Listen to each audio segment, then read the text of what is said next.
تیمیہ رحمۃ اللہ علیہ نے الایمان الاوسط ایک کتاب ہے، اس میں 10 اسباب بتائے ہیں جن سے انسان کے گناہ معاف ہوتے ہیں۔ یہ 10 اسباب ہمیں زبانی یاد ہونے چاہیے تاکہ ہم ان کے ذریعے سے اپنے گناہوں کی بخشش کا بندوبست کر لیں۔ سب سے پہلا سبب استغفار۔ استغفار کہتے ہیں کہ اپنے گزرے ہوئے گناہوں پر نادم ہونا۔ شریعت نے کہا الندم توبۃ، ندامت یہ توبہ ہے، اور حدیث مبارکہ میں ہے کہ قیامت کے دن سب سے زیادہ خوش انسان وہ ہوگا من وجد فی صحیفتہ استغفارا کثیرا، جس کے نام اعمال میں کثرت کے ساتھ استغفار لکھا ہوا ہوگا۔ تو ہمیں کثرت سے استغفار پڑھنا چاہیے۔ چنانچہ ایک شخص حضرت حسن اللہ عنہ کے پاس آیا، حضرت بہت گناہ گار ہوں، کوئی عمل بتائیں۔ فرمایا استغفار پڑھو۔ ایک اور آدمی آیا، حضرت بارش نہیں ہو رہی، کوئی عمل بتائیں۔ فرمایا استغفار پڑھو۔ پھر ایک آدمی آیا کہ حضرت بہت قرضہ چڑھ گیا، دعا کریں کہ کوئی اسباب بن جائیں رزق کے، مال کے، تاکہ قرضہ اتر جائے۔ فرمایا استغفار پڑھو۔ پھر ایک شخص آیا کہ حضرت دعا کریں اللہ مجھے بیٹا دے دے۔ فرمایا استغفار کرو۔ ایک آدمی آیا میرا باغ ہے، دعا کریں کہ میرا پھل زیادہ لگے۔ فرمایا استغفار کرو۔ ایک آدمی آیا میری کھیتی باڑی کی زمین ہے، دعا کریں پانی اندر سے نکل آئے۔ فرمایا استغفار کرو۔ اب سننے والا حیران کہ مختلف لوگ مختلف ضروریات آ کر بیان کرتے رہے، سب کے لیے ایک ہی جواب۔ تو اس نے پوچھا کہ حضرت کیا مسئلہ؟ تو فرمایا کہ دیکھو یہ جواب میں نے اپنی طرف سے نہیں دیا، قرآن مجید سے دیا۔ اللہ تعالیٰ ارشاد فرماتے ہیں قرآن مجید میں فَقُلْتُ اسْتَغْفِرُوا رَبَّكُمْ إِنَّهُ كَانَ غَفَّارًا۔ تو سب سے پہلے استغفار کرنے سے گناہوں کی بخشش ہوتی ہے۔ یرسل السماء علیکم مدرارا، تمہارے اوپر اللہ بارشیں برسائے گا۔ ویمددکم باموال، اللہ مال کے ذریعے تمہاری مدد کرے گا۔ وبنین، اور بیٹوں کے ذریعے مدد کرے گا۔ ویجعل لکم جنات، اور اللہ تعالیٰ تمہیں درختوں پہ پھل زیادہ عطا کرے گا۔ ویجعل لکم انہارا، اور اللہ تعالیٰ تمہارے لیے زمین سے چشمے جاری فرما دے گا۔ آپ اگر غور کریں تو ہماری روزمرہ کی جو پریشانیاں ہیں وہ انہی میں سے ہیں۔ کوئی بیٹے کے لیے پریشان، کوئی کاروبار کے لیے پریشان، کوئی قرضوں کی وجہ سے پریشان۔ اس کا مطلب یہ ہے کہ اگر ہم استغفار کرنے کی عادت ڈال لیں تو ہمیں کسی اور عمل کی ضرورت ہی نہیں۔ اور یہ عمل قرآن مجید میں بتایا گیا ہے، یہ پروردگار عالم کا کلام ہے۔ ہم استغفار کم کرتے ہیں، کم از کم 100 مرتبہ صبح اور شام استغفار کا کرنا معمول بنا لینا چاہیے۔ آپ لوگ ڈرائیو کرتے ہیں اپنے دفتر جاتے ہوئے تو راستے میں جو آدھا گھنٹہ لگتا ہے اس میں کیا کرنا ہوتا ہے؟ بعض لوگ نعت سن لیتے ہیں، تلاوت سن لیتے ہیں، وہ بھی عبادت ہے، لیکن اس سے زیادہ بہتر یہ ہے کہ انسان خود پڑھے کچھ۔ تو اگر اس دوران آپ استغفر اللہ ہی پڑھتے رہیں تو سینکڑوں دفعہ استغفار نامہ اعمال میں لکھا جائے گا۔ اور اگر پورا پڑھ لیں استغفر اللہ ربی من کل ذنب واتوب الیہ، تو یہ سونے پہ سہاگے والی بات ہے۔ تو اپنے ٹائمنگز کو ایسے ایڈجسٹ کریں کہ اس میں درود استغفار کثرت کے ساتھ آپ پڑھ سکیں، کیونکہ حدیث پاک میں یہ فرمانا کہ قیامت کے دن وہ بندہ بہت خوش ہوگا جس کے نام اعمال میں استغفار زیادہ ہوگا۔ دوسرا سبب ہے توبہ۔ توبہ اور استغفار بہت قریب ہیں، ان میں لائن آف ڈیمارکیشن ڈالنا تھوڑا ڈیفیکلٹ ہے، مگر علماء نے لکھا ہے کہ استغفار پچھلے گناہوں پہ ریپینٹنس کو کہتے ہیں، اور توبہ آئندہ گناہوں کو کمٹ نہ کرنا، اس کی کمٹمنٹ کرنا، عزم کرنا، اس کو کہتے ہیں۔ توبہ عزم جازم، ایک عہد کرنا کہ میں نے آج کے بعد گناہ نہیں کرنا، یہ توبہ کہلاتا ہے۔ تو گویا توبہ کا تعلق آئندہ گناہ نہ کرنا، استغفار کا تعلق پاسٹ کے ساتھ ہے کہ میں نے جو کیا برا کیا، اللہ بس میری غلطی کو پلیز معاف کر دیں، اس کو استغفار کہتے ہیں۔ اور یہ استغفار کا حکم اللہ رب العزت نے اپنے حبیب صلی اللہ علیہ وسلم کو دیا، فسبح بحمد ربک واستغفرہ، حکم ہے، صیغہ ہے امر کا۔ اللہ کے محبوب صلی اللہ علیہ وسلم کو اگر یہ حکم ہے تو سوچئے پھر ہمیں استغفار کرنے کی کتنی ضرورت ہے۔ توبہ ہر بندے پہ کرنی ضروری، چنانچہ کافر ہے تو وہ کفر سے توبہ کر کے مسلمان بن جائے، مومن ہے گناہوں سے توبہ کر کے نیک بن جائے. جو نیک ہے وہ جو اپنے اعمال کے اندر غفلت ہوتی ہے، نماز کی غفلت، ذکر میں غفلت، تلاوت میں غفلت، اس غفلت سے توبہ کرے. اور جو کہے کہ جی میں تو اس سے بھی توبہ کرتا ہوں، تو بھائی ہم جو اعمال کرتے ہیں یہ اس کوالٹی کے تو نہیں کہ اللہ تعالیٰ کے ہاں قبولیت پا سکے. اب پھر استغفار کرنا کہ اللہ اس کو قبول کر لیجئے، کیونکہ اللہ کے محبوب صلی اللہ علیہ وسلم نے فرمایا ما عبدنا کا حق کا عبادت، اے اللہ ہم نے عبادت نہیں کی جیسے عبادت کرنے کا حق تھا. اگر سید الاولین والآخرین صلی اللہ علیہ وسلم یہ فرماتے ہیں، ہم کس کھیت کی گاجر مولی ہیں، ہماری عبادتیں کیا عبادتیں. تو استغفار کرنا، توبہ کرنا ہم میں سے ہر بندے پر لازم ہے. تیسری چیز جس سے کہ گناہ معاف ہوتے ہیں، الحسنات الماحیہ، نیکیاں. جو انسان نیک اعمال کرتا ہے تو گناہ دھل جاتے ہیں. نیک اعمال کی مثال صابن کی ہے، گناہوں کی مثال میل کی سی ہے. صابن جتنا زیادہ لگتا ہے اتنا میل دھل جاتی ہے. ان الحسنات یذہبن السیئات. یہاں شیطان دھوکہ دیتا ہے. مثلا اگر کوئی بچہ تعلیم پا رہا ہے مگر کوئی گناہ بھی کرتا ہے، تیرے علم کا کیا فائدہ، گناہ تو چھوڑتا نہیں. بھائی اگر گناہ کرتے ہیں تو علم تو الٹا ان گناہوں کو دھوئے گا، وہ علم ہی چھڑوا دیتا ہے تاکہ دھونے کا مسئلہ ہی نہ رہے. اب عورت سوچے گی میں پردہ تو کرتی نہیں، نمازوں کا کیا فائدہ. یہ دھوکہ ہے شیطان کا. بھئی آپ نمازیں پڑھتی رہو، اس نمازوں کی برکت سے اللہ پھر پردے کی بھی توفیق دے دیں گے. تو نیکی نہیں چھوڑنی چاہیے کبھی بھی. یہ سوچ کے جی میں اچھا تو ہوں نہیں، کیا فائدہ. فائدہ ہے. جب اللہ فرما رہے ہیں کہ نیکیاں گناہوں کو دھو دیتی ہیں، بھئی گناہ تو ہم چھوڑتے نہیں اور نیکی آرام سے چھوڑ دیتے ہیں، یہ کہاں کی لاجک ہے. تو اس لیے نیکی بھاگ بھاگ کے کرنی چاہیے. اگر گناہ ہے تو نیکی اور زیادہ کریں تاکہ نیکی کی برکت سے گناہوں کی ظلمت ختم ہو جائے اور دھل جائے. حدیث پاک میں ہے بندہ گناہ کرتا ہے لکھ دیا جاتا ہے، دوسرا گناہ، تیسرا، 5 گناہ کرتا ہے، پھر اس کے بعد وہ ایک نیکی کرتا ہے تو نیکی والا فرشتہ کہتا ہے کہ دیکھو اللہ کے ہاں دستور ہے من جاء بالحسنۃ فلہ عشر امثالھا. اس کو 10 نیکیاں ملنی تھی، تم نے 5 گناہ لکھے ہیں نا، اچھا تم 5 گناہ مٹا دو، میں نامہ اعمال میں 10 نیکیوں کی بجائے صرف 5 نیکیاں بیلنس وہ ڈال دیتا ہوں. چنانچہ 5 گناہ مٹا دیے جاتے ہیں، 5 نیکیاں نامہ اعمال میں لکھ دی جاتی ہیں. اس لیے خوب نیکی کرنی چاہیے تاکہ اللہ تعالیٰ گناہوں کی ظلمت سے ہمیں محفوظ فرما دے. چوتھی چیز جس سے کہ گناہ معاف ہوتے ہیں، دعاء المؤمنین للمؤمن. جو ایمان والے ایک دوسرے کے لیے دعائیں کرتے ہیں اس سے بھی گناہ معاف ہوتے ہیں. چنانچہ عمر لانو جا رہے تھے عمرے کے لیے، نبی علیہ السلام نے فرمایا اے بھائی ہمیں اپنی دعاؤں میں نہ بھولنا. تو نبی علیہ السلام نے امت کو تعلیم دی کہ ایک دوسرے کو دعاؤں کے لیے کہنا چاہیے. یہ بہت اچھی عادت ہے کہ جب کسی سے ملیں جی ہمیں اپنی دعاؤں میں یاد رکھیں. والدین کو کہنا، بڑوں کو کہنا، دوستوں کو کہنا، کیا معلوم کس کی مانگی ہوئی دعا کام آ جائے. اس دعا کا فائدہ ہوتا ہے نا، تبھی تو قرآن مجید میں دعا سکھائی گئی، ربنا اغفر لنا ولاخواننا الذین سبقونا بالایمان. اے اللہ جو ہم سے پہلے ایمان والے چلے گئے ان کی بھی مغفرت فرما دے.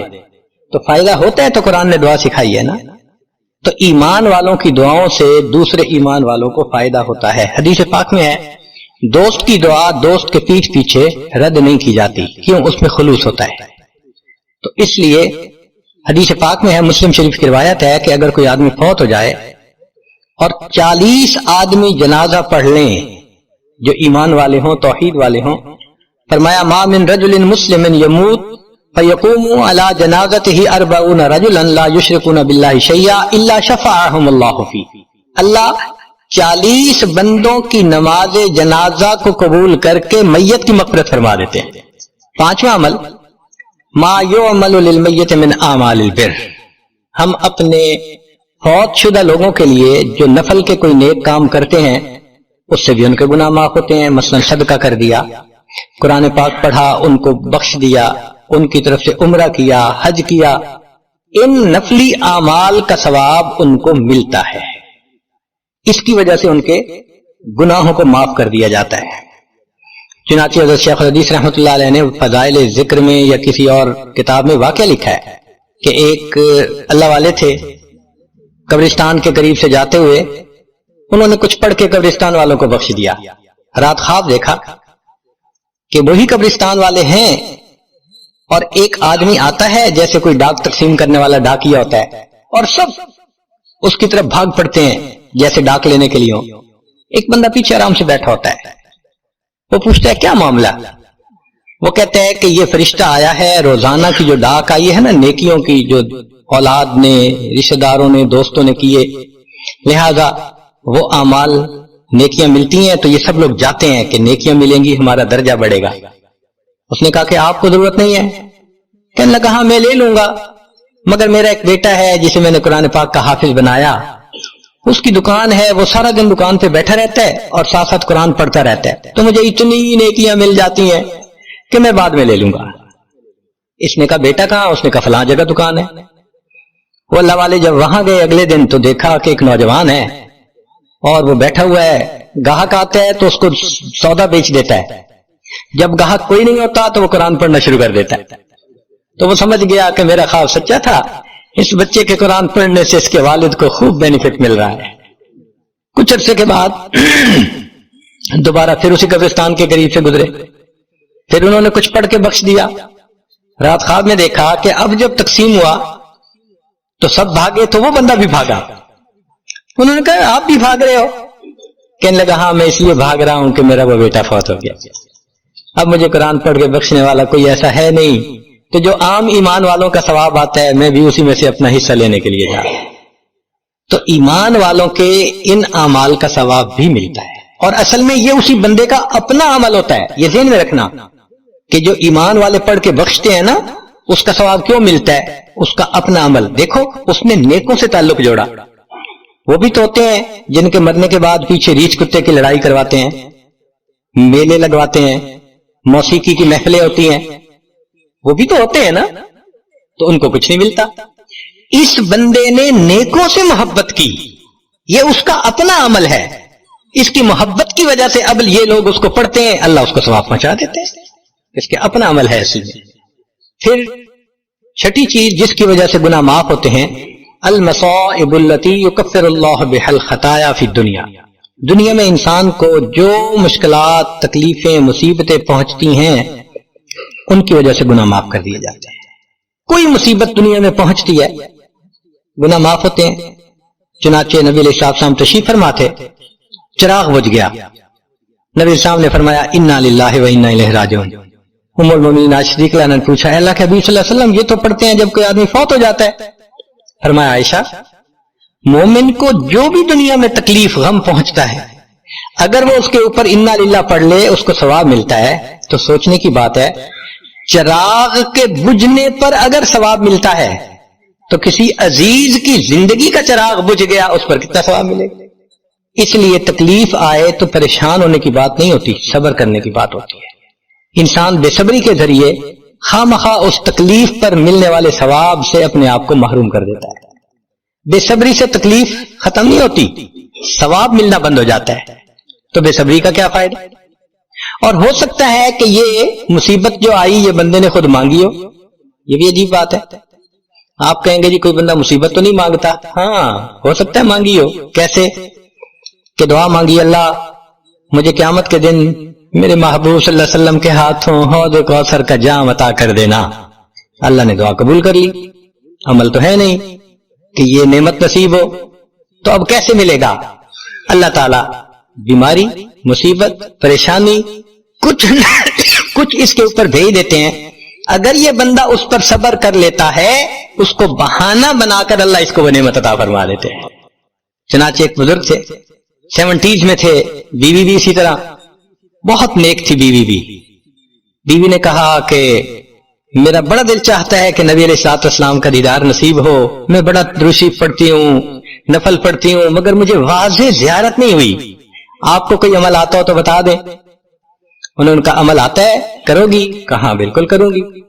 کہنے لگے اچھا جمعہ کا دن آ رہا ہے، خوب نہا دھو کے وہ جو دلہن والے کپڑے تھے نا تمہارے کناری والے گوٹے، وہ پہننا اور میک اپ کرنا، خوشبو لگانا، اور میں بس جمعہ پڑھ کے آؤں گا تو پھر ٹھیک ہے۔ اس نے کہا بہت اچھا۔ وہ اللہ کی بندی نہائی دھوئی دلہن کی طرح خوب تیار ہوئی, کپڑے دلہن والے پہنے. ان بزرگوں نے جمعہ کی نماز پڑھی تو ساتھ بھائی کا گھر تھا اس کی, یعنی ان کی بیوی کا. تو بیوی کے بھائی کے گھر چلے گئے, اس کو جا کے کہا میری عمر دیکھو اور آ کے اپنی بیوی بہن کی حالت دیکھو. اس نے کہا کیا مسئلہ؟ وہ ساتھ آ گیا. اور جب گھر آ کے اس نے دیکھا تو بیوی تو دلہن بنی بیٹھی ہے. بھائی کو غصہ آیا, تمہیں اپنی یہ تمہاری عمر اور یہ تمہارے لچھن. اس نے تو ڈانٹا اور وہ بیچاری روئی, اس کا دل ٹوٹا, رو رو کے حال برا, سو گئی. اللہ کی شان کہ اس نیند میں اس کو نبی علیہ السلام کی زیارت نصیب ہو گئی. اب وہ اٹھی تو وہ خوش بھی ہے اور پریشان بھی ہے. خوش اس بات پہ کہ زیارت ہو گئی, اور پریشان اس بات پہ کہ میاں نے کیا کیا, خود کہا دلہن بنو اور خود بھائی سے مجھے ڈانٹ پڑوا دی. تو پھر اس نے پوچھا کہ آپ نے ایسا کیوں کیا؟ انہوں نے کہا دیکھو میں تمہاری زندگی کو قریب سے جانتا ہوں, میں نے تمہیں اتنا پیار محبت سے رکھا ہے کہ تمہیں زندگی کی کوئی تکلیف نہیں پہنچنے دی. میں نے تم نے عبادت کی انتہا کی ہے, مگر کچھ نعمتیں ہوتی ہیں جو دل ٹوٹنے پہ ملتی ہیں. تو تمہارا تو کبھی دل ٹوٹا نہیں, تو میں نے ایک بہانہ بنایا کہ تمہیں کہا دلہن بنو, بھائی کو شکایت لگا دی, اس نے ڈانٹ پلا دی, تمہارا دل ٹوٹا, اللہ کو رحم آ گیا, اللہ تعالیٰ ٹوٹے دلوں پر رحم فرما دیتے ہیں. تو ممکن ہے کہ یہ مصیبت, یہ پریشانی اللہ کی طرف سے ہمارے لیے انعام کا سبب بن کے آئی ہو.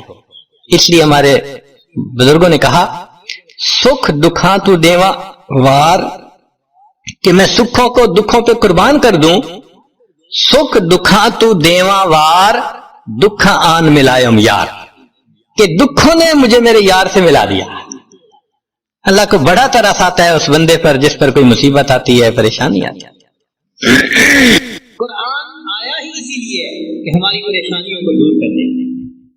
چنانچہ علامہ جلال الدین سیوطی رحمۃ اللہ فرماتے ہیں الفاتحہ تمنع غضب الرب, کہ سورہ فاتحہ کی جو کثرت سے تلاوت کرتا ہے اللہ کے غصے سے اس کو حفاظت ہو جاتی ہے.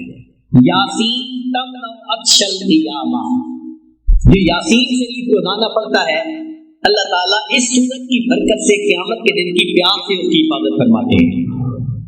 الدخان تمنع من احوال القیامہ, سورہ دخان میں پڑھتا ہے اللہ تعالیٰ قیامت کے دن کے خوف سے اس کو امن عطا فرماتا ہے. الواقعہ تمنع الفقر والفاقہ, یہ سورہ واقعہ کی تلاوت کرتا ہے اللہ تعالیٰ رزق کی تنگی سے اس کی حفاظت فرماتے ہیں. الملک تمنع عذاب القبر, سورۃ الملک تبارک الذی بیدہ الملک, اس کو باقاعدگی کے ساتھ پڑھنا یہ قبر کے عذاب سے انسان سے بچا لیتی ہے. الکوثر تمنع خصومۃ الخصما, سورہ کوثر کی جو کثرت کرے تو جو جھگڑا کرنے والے اس کے دشمن ہیں اللہ ان دشمنوں کی دشمنی سے محفوظ فرما لیتے ہیں. الکافرون تمنع الکفر عند اللقاء, جو سورہ کافرون کو پڑھتا ہے کثرت کے ساتھ اللہ تعالیٰ موت کے وقت کافر بننے سے حفاظت فرما دیتے ہیں. الاخلاص تمنع النفاق, جو سورہ اخلاص کی تلاوت کرتا ہے اللہ تعالیٰ اس کو نفاق سے بری فرما دیتے ہیں. الفلق تمنع حسد الحاسدین, سورہ فلق کی تلاوت زیادہ کرے گا تو اللہ حاسدوں کے حسد سے بچائیں گے. والناس تمنع الوساوس, اور جو انسان سورۃ الناس کی کثرت کرتا ہے اللہ شیطان کے وساوس سے اس کی حفاظت فرماتا ہے. اب اللہ کے حبیب صلی اللہ علیہ وسلم نے بھی یہ باتیں بتا دی تو ہمیں کس بات کی پریشانی ہے؟ کوئی حسد کرتا ہے, کوئی دشمنی کرتا ہے, کوئی اپنے ہمیں نقصان پہنچانے کی کوشش کرتا ہے, دل میں یقین رکھے نقصان پہنچانے سے بچانے والا زیادہ بڑا ہے. جب اللہ پہ توکل رکھیں گے تو اللہ حفاظت فرمائے گا. اور اگر کوئی آپ کے ساتھ برائی کرے یا زیادتی کرے آپ اللہ کے لیے معاف کر دیں, اللہ کے لیے معاف کر دیں. چنانچہ معافی کا ایک عجیب حدیث پاک ذرا سن لیجیے. عامل لوگ بتاتے ہیں یا جس کی وجہ سے عامل لوگ الٹا لوٹتے ہیں لوگوں کو اور ان کے عقیدے خراب کرتے ہیں. ہمارے حضرت رحمۃ اللہ علیہ وہ اعمال بتاتے تھے, ان کا بھی بتانا ضروری ہے تاکہ ماں کو پتہ ہو کہ ان اعمال کے کرنے سے کیا کیا فائدہ ہوتا ہے. ہم جہاں جسمانی جوانیوں سے فائدہ اٹھائیں گے وہاں قرآن کے ان اعمال سے بھی فائدہ اٹھائیں گے. ہمارے حضرت رحمۃ اللہ علیہ فرماتے تھے